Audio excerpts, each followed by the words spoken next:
ناظرین، وقفے پہ جانے سے پہلے ہم بات کر رہے تھے کہ صحابہ کرام نے مختلف کھیلوں میں شمولیت اختیار کی. نبی کریم صلی اللہ علیہ وسلم نے مختلف کھیلوں میں بذات خود شمولیت اختیار کی، اور نبی کریم صلی اللہ علیہ وسلم نے اس کے بارے میں ہدایات کی کہ آپ ان کھیلوں میں شامل ہو. جیسے کہ گھڑ سواری ہے، اس کا نبی کریم صلی اللہ علیہ وسلم نے اس کی تاکید کی کہ گھڑ سواری سیکھو، گھڑ سواری کیا کرو. نبی کریم صلی اللہ علیہ وسلم کی تاکید ہے. حضرت عمر رضی اللہ تعالیٰ عنہ فرماتے ہیں کہ تیراکی سیکھو، اپنے بچوں کو تیر اندازی اور تیراکی سکھایا کرو. اب آپ دیکھیں کہ نبی کریم صلی اللہ علیہ وسلم کے دور میں گھڑ سواری، نیزہ بازی، تیراکی، کشتی، ویٹ لفٹنگ، دوڑ، ہر طرح کی دوڑ، جانوروں کی دوڑ، گھوڑ دوڑ، اونٹوں کی دوڑ، اور ویسے بھی جو ہم دوڑ لگاتے ہیں، انسان دوڑ لگاتے ہیں، وہ دوڑ، وہ تمام ان کے مقابلے ہوتے رہے. اور نبی کریم صلی اللہ علیہ وسلم انعامات دیا کرتے تھے کہ جیسے آج کل مقابلہ ہوتا ہے، کوئی مقابلے کا کوئی جو ونر ہوتا ہے اس کو انعام دیا جاتا تھا، اور نبی کریم صلی اللہ علیہ وسلم انعام دیا کرتے تھے.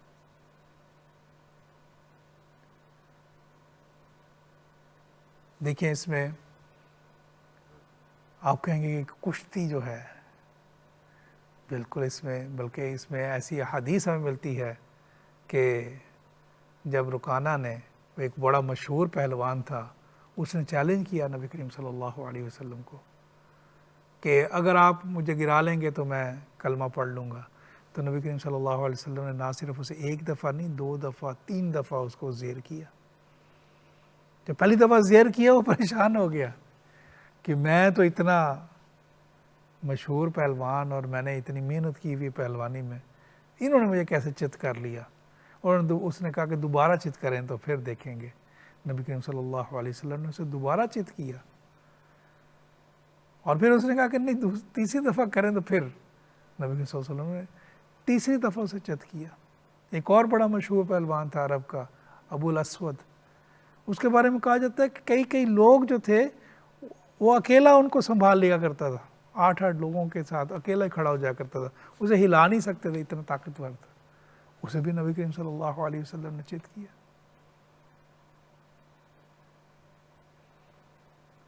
گھڑ دوڑ میں نبی کریم صلی اللہ علیہ وسلم، ایک دفعہ اہل مدینہ نے آواز سنی کوئی، تو زوردار آواز تھی، لوگ پریشان ہو گئے کہ یہ کیا معاملہ ہے. تھوڑی دیر بعد دیکھا اہل مدینہ نے کہ ایک گھڑ دوڑ جو ہے گھوڑا دوڑاتے ہوئے آ رہا ہے. جب انہوں نے دیکھا تو وہ نبی کریم صلی اللہ علیہ وسلم تھے. نبی کریم صلی اللہ علیہ وسلم فرمانے لگے کہ میں دیکھ آیا ہوں باہر، کوئی ایسی پریشانی کی بات نہیں ہے، آپ لوگ آرام کرو. نبی کریم صلی اللہ علیہ وسلم کا گھوڑا جو تھا وہ عموماً اسے گھڑ دوڑ میں شامل کیا جاتا تھا، اور وہ پہلا انعام لیا کرتا تھا. ایک دفعہ ریس میں، گھڑ دوڑی ریس میں گھوڑا پیچھے رہ گیا. صحابہ کرام تھوڑے اس پہ پریشان ہوئے، تھوڑے دل گرفتہ ہوئے کہ نبی کریم صلی اللہ علیہ وسلم کا گھوڑا ہار گیا. تو نبی کریم صلی اللہ علیہ وسلم نے فرمایا کہ یہ تو اللہ کی شان ہے، دنیا میں ہر عروج والی چیز کو زوال ہے. دنیا میں جس چیز، یعنی کہ اسپورٹس مین اسپرٹ ہمیں سنت نبوی سے صلی اللہ علیہ وسلم سے اسپورٹس مین اسپرٹ بھی ملتی ہے کہ یہ نہیں کہ میں مقابلہ صرف اس لیے کروں گا کہ میں نے جیتنا ہی جیتنا ہے مقابلے کے لیے، بلکہ مقابلوں میں ہارنا جیتنا، یہ دونوں طرح کی ٹریننگ انسان کو مضبوط کرتی ہے، اس کے اعصاب کو مضبوط کرتی ہے. کھیلوں میں جب انسان شامل ہوتا ہے تو اسے ایک ٹیم پلیئر کے طور پہ کام کرنا آتا ہے، اسے انڈر پریشر کام کرنا آتا ہے، اسے ہار کو فیس کرنا آتا ہے. یہ تمام چیزیں انسان سیکھتا ہے جب بندہ کھیلوں میں شامل ہوتا ہے. نبی کریم صلی اللہ علیہ وسلم بڑی خوبصورت تلوار چلایا کرتے تھے، بلکہ مختلف غزوات کے موقع پہ نبی کریم صلی اللہ علیہ وسلم نے اپنی تلوار مختلف جرنیلوں کو مرحمت فرمائی کہ آپ میری طرف سے اس تلوار کا حق ادا کریں، اور صحابہ کرام نے اسے بڑا اعزاز سمجھا نبی کریم صلی اللہ علیہ وسلم کی تلوار۔ نیزہ بازی کرنا، حدیث میں آتا ہے مسجد نبوی میں کچھ حبشہ کے کچھ جوان وہ آئے اور انہوں نے نیزوں سے اور تلواروں سے کرتب دکھائے۔ مسجد نبوی کے صحن میں ان لوگوں نے نیزوں اور اپنے تلواروں سے کرتب دکھائے۔ نہ صرف نبی کریم صلی اللہ علیہ وسلم ان کے ان کرتبوں سے محظوظ ہوئے، بلکہ ہماری ماں حضرت عائشہ رضی اللہ تعالیٰ عنہ وہ بھی نبی کریم صلی اللہ علیہ وسلم کی آڑ سے پیچھے کھڑے ہو کے نبی کریم صلی اللہ علیہ وسلم کی آڑ سے انہوں نے بھی وہ دیکھا اور وہ محظوظ ہوئیں۔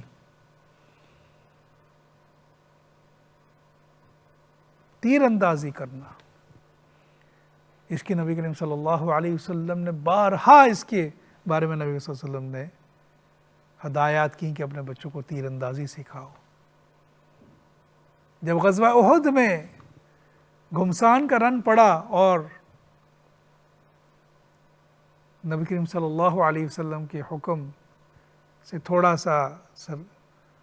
اس کو ویسے اس پہ عمل نہ کیا گیا، اور اس کا نقصان کیا ہوا کہ مسلمانوں کو پہ بھرپور حملہ ہوا، جس سے مسلمانوں کے پاؤں اکھڑ گئے، نبی کریم صلی اللہ علیہ وسلم زخمی ہو گئے۔ ایسے میں حضرت سعد بن وقاص رضی اللہ تعالیٰ عنہ وہ ڈھال بن کے نبی کریم صلی اللہ علیہ وسلم کے سامنے آ کھڑے ہوئے اور انہوں نے اپنے تیر اندازی شروع کر دی، اور نبی کریم صلی اللہ علیہ وسلم انہیں تیر پکڑاتے جاتے تھے، وہ کمان میں لگاتے تھے اور مارتے تھے دشمنوں کو، اور نبی کریم صلی اللہ علیہ وسلم تیر پکڑاتے ہوئے کہتے تھے سعد تو میں تیرے میرے ماں باپ قربان۔ اللہ اکبر، تیر اندازی کا ہنر تھا ان کے پاس۔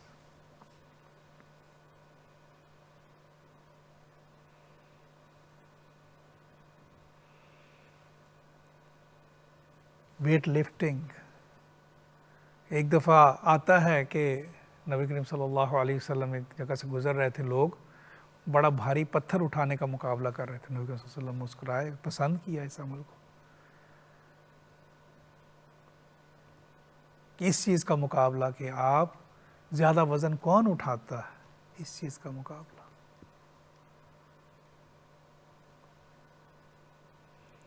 خود دوڑنا، اس کی بھی بے شمار مثالیں ملتی ہیں۔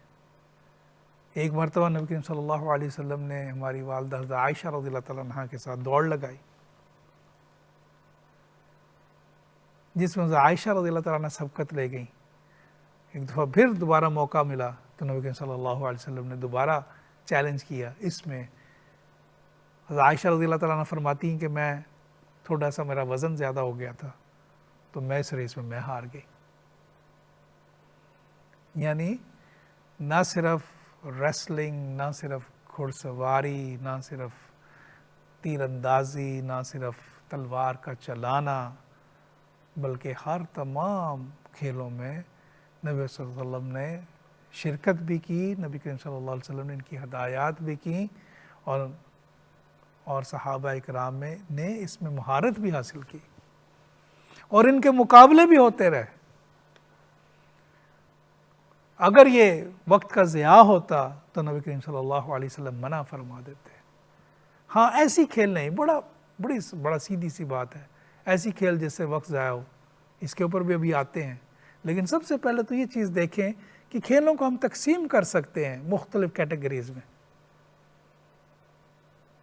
سب سے بنیادی چیز تو ہے کہ ہر کھیل جو ہے وہ آپ کے جسم کو تنومند توانا رکھتی ہے، یہ تو حقیقت ہے، چستی دیتی ہے، آپ کے اندر اعتماد دیتی ہے، آپ کو ایک اچھا ٹیم پلیئر بناتی ہے، آپ کو ہر طرح کے حالات کا سامنا کرنا سکھاتی ہے۔ یہ تو ہر کھیل کے اندر جب انسان جب آتا ہے تو اس کے اندر یہ چیز پیدا ہوتی ہے۔ لیکن اگر ہم دیکھیں تو کچھ کھیلیں ایسی ہیں کہ جن سے زندگی بچائی جا سکتی ہے، وہ اتنی اہم ہے، زندگی بچانے کا ذریعہ بن جاتی ہیں، یعنی تیراکی، سوئمنگ۔ نبی کریم صلی اللہ علیہ وسلم فرماتے ہیں انہیں نبی کریم صلی اللہ علیہ وسلم کو تیرنا بھی آتا تھا۔ بچپن میں جب اپنی والدہ کے ساتھ اپنے ننھیال مدینہ آئے مکہ سے، تب نبی کریم صلی اللہ علیہ وسلم نے ادھر کوئی نہر تو یا دریا یا سمندر تو نہیں لگتا تھا، لیکن حوض تھا، اس حوض میں نبی کریم صلی اللہ علیہ وسلم نے تیرنا سیکھا، تیراکی سیکھی۔ تیرنا ایک ایسی لائف سیونگ سکل ہے جو زندگی بچانے کے کام آتی ہے، کسی کی زندگی بچانے۔ آپ دیکھا ہوگا کئی دفعہ ایسے موقع آتے ہیں کہ جس کو یہ سکل آتا ہے، جس کو تیرنا آتا ہے، وہ کسی کی زندگی بچا لیتا ہے، اور کسی کی بچائے یا نہ بچائے اپنی زندگی بچا لیتا ہے۔ یعنی کہ یہ جو کھیل ہے یہ لائف سیونگ سکل ہے، یہ صرف کھیل ہی نہیں ہے۔ اسی طرح آرچری ہے، یا اب ماڈرن زمانے میں ہم کہہ لیں شوٹنگ ہے،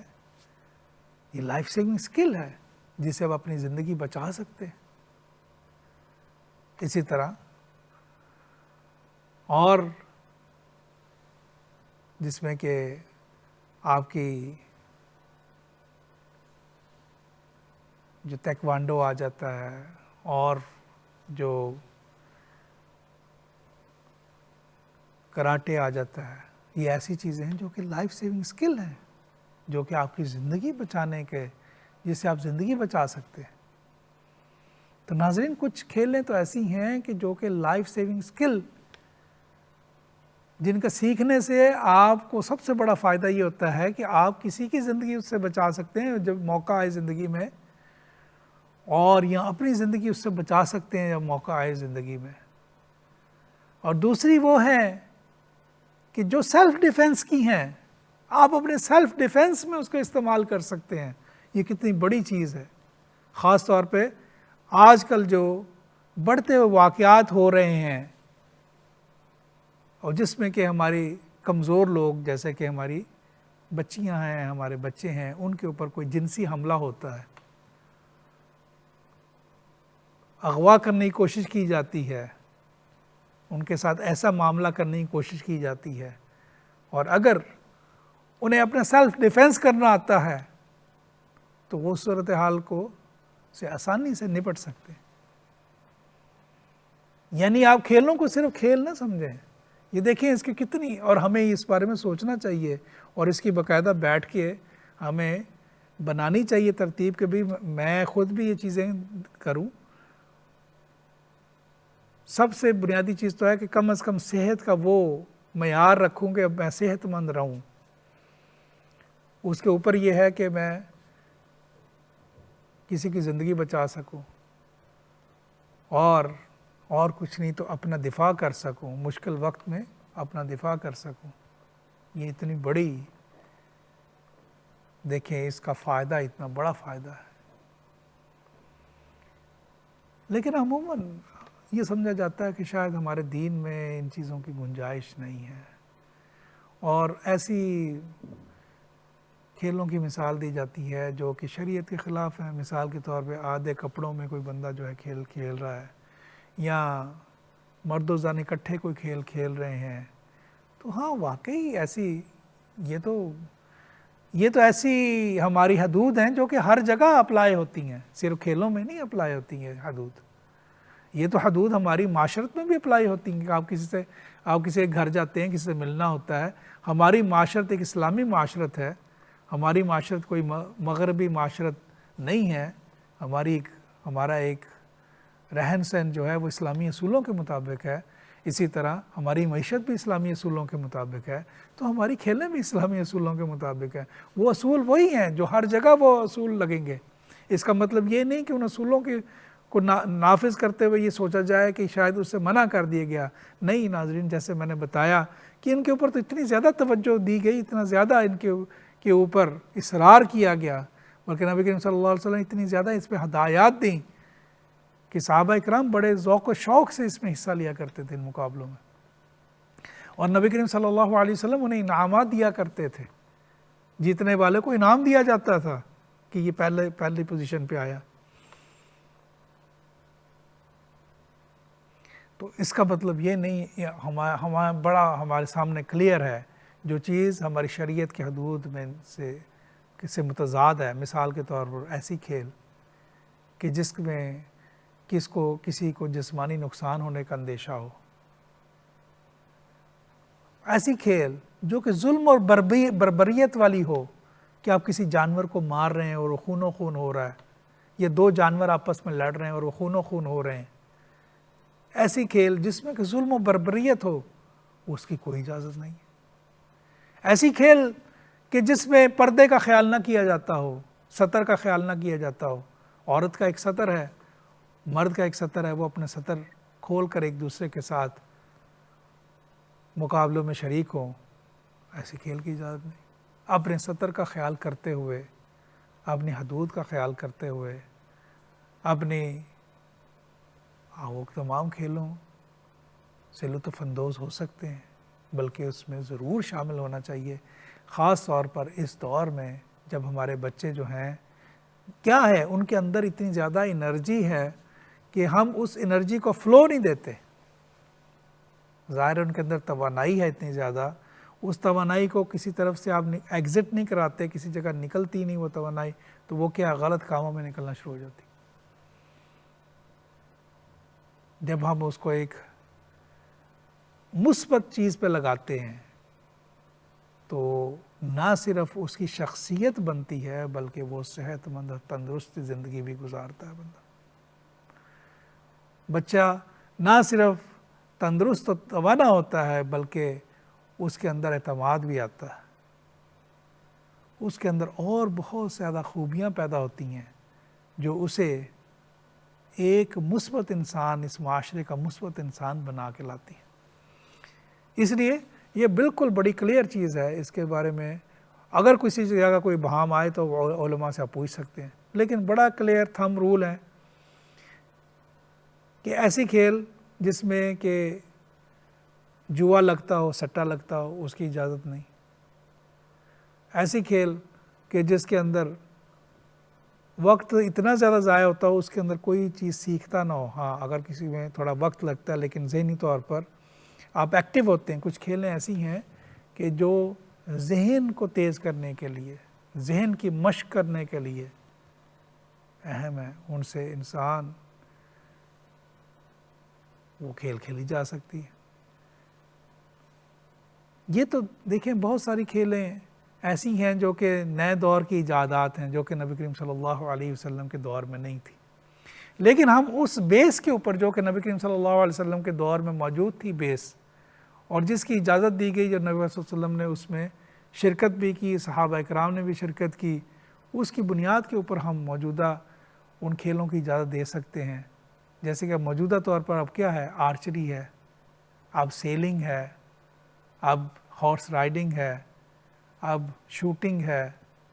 اب باکسنگ ہے، اب ریسلنگ ہے، تمام کھیلیں، اب جو ہے وہ جو دوڑ ہے، دوڑنا، اس طرح اور بہت ساری کھیلیں، اور کچھ ذہنی طور پر کھیلی جانے والی کھیلیں بھی ہیں۔ تو ہمیں کہنے کا مقصد یہ ہے کہ ہمیں بالکل اس کے اوپر ایسے سوچ لینا کہ نہیں یہ تو بڑا وقت کا ضیاع ہے۔ اگر آپ دیکھیں بدقسمتی سے ہمارے نوجوان جو مسلمان بچے اور بچیاں ہیں، وہ کم کھیلوں میں شمولیت کرتے ہیں۔ اس کی وجہ سے کیا ہوتا ہے کہ وہ اپنے وقت کا صحیح استعمال نہیں کرتے، وہ غیر ضروری چیزوں میں وقت ضائع کرتے ہیں، اور اس کے بڑے برے مضر جو ہے اثرات مرتب ہوتے ہیں۔ یہ تو بچوں کی بات ہے، بڑوں کی بات کیا ہے؟ بڑے جو ہیں وہ بھی جو اپنی صحت کے بارے میں فکر نہیں کرتے، صحت مند رہنے، وہ نہیں سمجھتے کہ یہ کوئی ہماری ذمہ داری ہے۔ میں نے جیسے پہلے شروع میں اپنے پروگرام کے آغاز میں کہا تھا کہ یہ امانت ہے، یہ جسم اللہ سبحانہ تعالیٰ کی امانت ہے۔ اس جسم کو تندرست و توانا رکھنا یہ ہمارا فرض ہے، اور اس کو پورا کرنے کے لیے ظاہر ہے ہمیں وہ ایکسرسائزز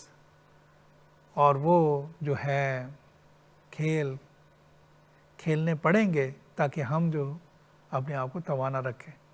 جیسے میں نے شروع میں بتایا کہ جو بڑی عمر کے لوگ ہیں اور کچھ نہیں تو ان کا چہل قدمی جو ہے وہ ضروری چیز ہے۔ اگر ہم چہل قدمی کریں اور ہم اپنی خوراک کا خیال کریں تو ہم بہت ساری بیماریوں سے بچ سکتے ہیں۔ یہ بڑی بدقسمتی کی بات ہے کہ ہمیں زیادہ عارضہ قلب میں زیادہ لوگ ہم مبتلا ہیں، زیادہ بلند فشار خون کا زیادہ معاملہ ہمارے ساتھ ہے، ذیابیطس کا زیادہ معاملہ ہمارے ساتھ ہے، اسی طرح اور جو ہیں مسائل، اس کے علاوہ ذہنی مسائل جس میں کہ ڈپریشن آ جاتا ہے، اور جس میں اور مختلف قسم کی انزائٹیز اور ان کی معاملات ہیں، وہ بھی اسی وجہ سے ہیں کہ ہم اپنی صحت کے اوپر توجہ نہیں دیتے۔ اگر ہم اپنی صحت پہ توجہ دیں تو کیا ہوگا کہ نہ صرف ہم ایکٹیو ہوں گے بلکہ ہم اچھی طرح عبادت کر سکیں گے، عبادات کا مزہ اٹھا سکیں گے۔ ہم اپنی عبادات، کچھ عرصہ پہلے کی بات ہے کہ مجھے ایک ہاسپٹل ایک وزٹ پہ جانا پڑا، ایک کال آئی مجھے، تو میں مریض دیکھنے گیا تو وہ اپنے بستر سے ہل نہیں سکتے تھے، تو میں نے تیمم کا طریقہ سکھا کے آیا، تو میں گھر آ کے تو میری آنکھوں میں آنسو تھے وضو کرتے ہوئے کہ یا اللہ تو نے مجھے کتنی بڑی سعادت دی ہے کہ میں وضو کرنا چاہوں تو کوئی تکلیف کے بغیر وضو کر لیتا ہوں۔ اسی طرح ہزار نعمتیں ہیں جو کہ ہماری صحت کے مرہون منت ہے، اس لیے اس کا خیال کریں اور اپنے آپ کو صحت اور تندرست رکھیں۔ وما علینا الا البلاغ۔ السلام علیکم ورحمۃ اللہ وبرکاتہ۔